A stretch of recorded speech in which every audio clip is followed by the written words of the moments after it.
Hey everyone, Mano back here with another Destiny 2 video guide. Today we're going to be showing you all the things that you need to do on day one when you log into Witch Queen for the first time, whether you're waiting to log in because you're stuck at work or you're trying desperately to get into the servers and into the queue because the servers are probably on fire. In any case, this will be a spoiler-free guide. We're just going to be talking about the fastest ways to access the new content and the most efficient way to get into the new weapon crafting system, as well as the new content, again, with no spoilers. Let's not waste any time and jump right into it. First things first, you want to get your main character set up. If you didn't see my Destiny PSA yesterday, you'll want to make sure that you get all of the weapons and gear ready on your main character, because more than likely Destiny Inventory Manager, Ishtar Commander, and other apps that we use to transfer items will not work. So check out your vault, move to different characters, and get the weapons that you want set up on your character. For me, I'm going to be trying out some exotic primaries, especially because they have gotten a buff of 40% on minor adds. Specifically, I'm going to be using things like Risk Runner, Outbreak, Perfected. I'm going to be using Graviton Lance, especially because Void 3.0 could impact that with the volatile rounds. I'm also going to be using Trinity Ghoul and also trying out some trace rifles like Ager's Scepter. Remember, trace rifles also got this buff as well. If you want another weapon recommendation, I'll be bringing Le Monarch when I go into the legendary campaign. It is absolutely insane. I've got a nasty build for it, so if you want to check that out, I've put that in the top right corner. Make sure you check that out, especially if you're struggling with the legendary edition of the Witch Queen campaign. You'll want to make sure that you have a range of other weapon types to try out. I recommend at least having one sniper for long range fights, maybe a blinding grenade launcher, a shotgun, fusion rifle, rocket launchers, swords, and things like that. One of each of those is fine. You also want to make sure that you leave a couple of slots open on your character so that if you pick up blues or new weapons, you'll have space for them on your character and in your inventory. Next up, you need to start thinking about leveling. Before you dismantle anything or do anything else, you want to make sure that you get a ghost. There is a mod on all the ghosts, which is called Guiding Light, which gives you a 10% buff on all the XP gains that you get. Most of the time, people don't have this mod on because in the previous season, there was a fragile mod named Blinding Light, which expires at the end of every season and has to be reacquired. Instead, you want to make sure you grab that ghost, put on Guiding Light, and have that locked on your character, ready to go so that you can hop in and get lots more XP. As soon as you have the Blinding Light mod, make sure you slap that on your ghost as well, and that could come as easily as dismantling a weapon or something like that. But before you start dismantling armor, gear, weapons, start popping bounties or things like that, let's hold up for a second and talk about what you need to do right after you've gotten your XP ghost. The next most important thing you need to do, you need to get access to the seasonal artifact as quickly as possible. Now, that may require you playing a couple of the missions right away. Usually that's only given after you've completed the first or second mission. In general, with the Destiny expansions in the past, there's been a first mission which introduces the story, gives you a couple of cutscenes, and gives you the narrative, as well as gives you access to some of the seasonal quests, which are very important. And again, those quests will lead you to the seasonal artifact. If you try to start leveling without getting that artifact, all of that XP that you may have banked will not go towards unlocking any of the mods. True, you might get some of the season ranks unlocked, but you won't get access to the mods in that artifact. In addition, there might also be some quest lines tied to using that artifact in certain ways, so make sure that you get that first. The other reason we want to wait for the second mission is we want to make sure that we have the Deepsight ability. In one of the most recent TWABs, Bungie revealed that the first and the second missions of the Witch Queen introduce us to the Deepsight ability, which is necessary for our weapons crafting. If you start breaking things down and turning them into the gunsmith right away, and you don't have the Deepsight resonance ability, you might be missing out on patterns and other things that you need for weapons crafting. So just get through those first two missions, and then after that, we can start to break things down and start to level the gunsmith with the new reputation system and go from there. Once you've completed the first two missions, or at least gotten access to the Deepsight resonance ability, been introduced to the Enclave, as well as gotten the seasonal artifact, that's when you can start using power leveling hacks, dismantling things, potentially popping bounties, as well as getting in a fire team. So let's talk about what you need to do to level, as well as what you should be doing for materials as soon as you get the seasonal artifact and get that Deepsight resonance unlocked. Once that's all set up and ready to go, that's when you can start dismantling any trash that you might have in your vault. If you've got any spare stuff in your vault that you want to turn in and dismantle, you can start taking advantage of the gunsmith's new reputation system.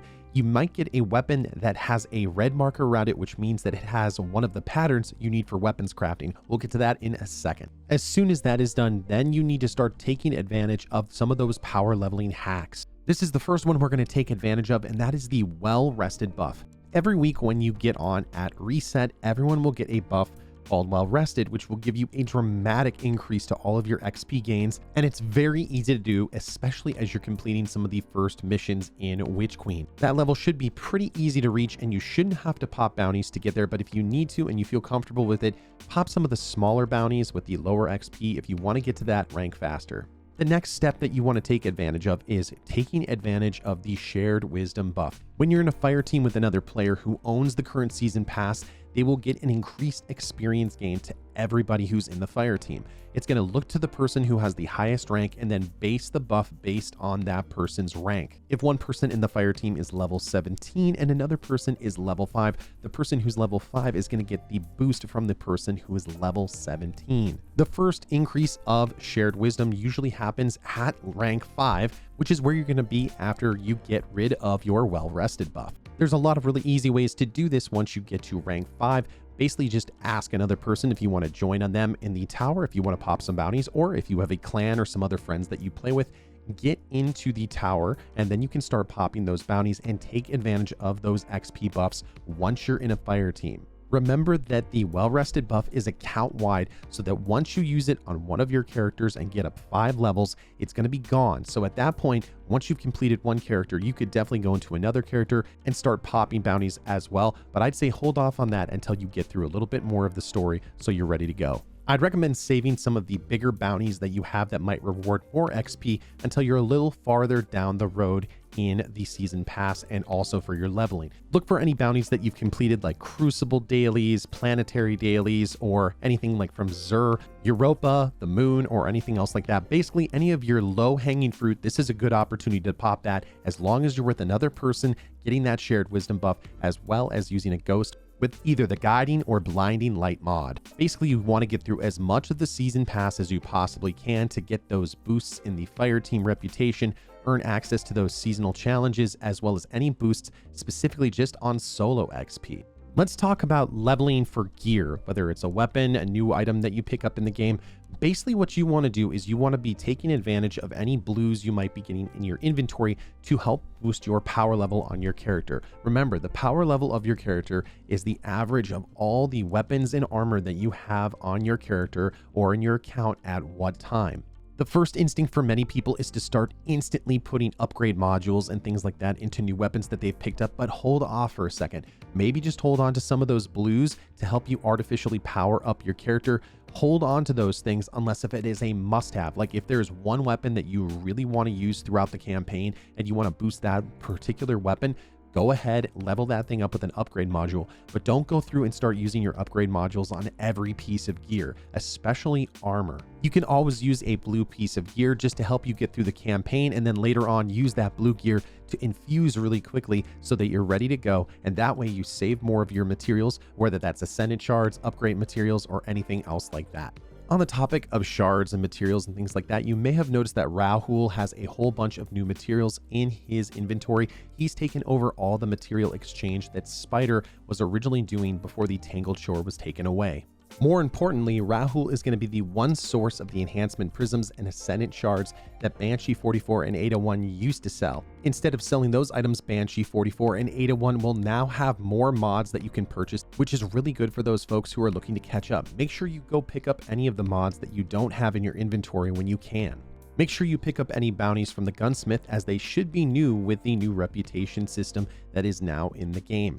What you want to do next is then go through the campaign on whatever level you feel comfortable with. You can certainly do it on the normal level and level up slowly, but if you are ready for a challenge and want to get increased rewards, you certainly can go through the legendary campaign, which will actually help you level your character up faster. Let me explain how. When you complete all the missions on the legendary mode, you are going to get access to a whole bunch of rewards. That's a new emblem that's exclusive to those people who complete the campaign, a triumph required for the newest title for the Throne World, 8 upgrade modules, a new Witch Queen exotic armor that's usually reserved for the lost sectors, but the most important thing is a set of gear 20 above the soft cap. Now that's going to be at 1520 power level. However, Bungie has said that this is going to be a challenge for many people. So if you don't feel comfortable doing this right away, maybe do the first couple of missions in the campaign on the normal mode. There's nothing wrong with that. You can certainly level up as much in your season pass. There's nothing wrong, and it actually might help you in the long run, especially when trying to collect weapons and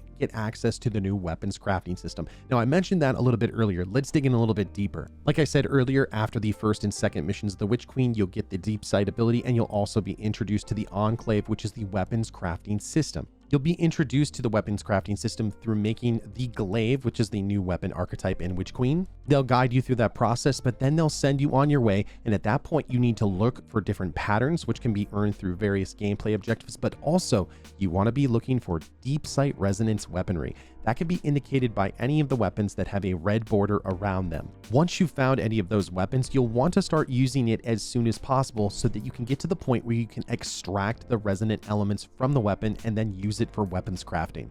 On top of that, you want to be looking out for any of the new Foundry weapons, which have replaced a lot of the weapons in the world loot pool. And again, by completing activities, whether it's Crucible, Strikes, or just completing the campaign, you might get more access to those weapons and then use your Deep Sight Resonance to actually extract more from those different weapons. Or maybe you just find some of the new weapons that you like and start to use those more. In any case, what you want to do is start to get your arsenal ready, and once you're ready, and as soon as you possibly can to get your maximum leveling, you want to get into that legendary campaign, complete that so you can get your high stat gear, get above the soft cap, and start to actually go through some of the powerful and pinnacle drops that will happen once you reach that level. You want to hold off on completing any of those because those are going to be the highest power gains on your armor that you can get. So if you say, for example, you have 8 bounties that go to Lord Shaxx and completing that will give you a pinnacle drop, hold off on turning in those 8 bounties until the last possible moment so that you can get that pinnacle drop, which will help you push your power level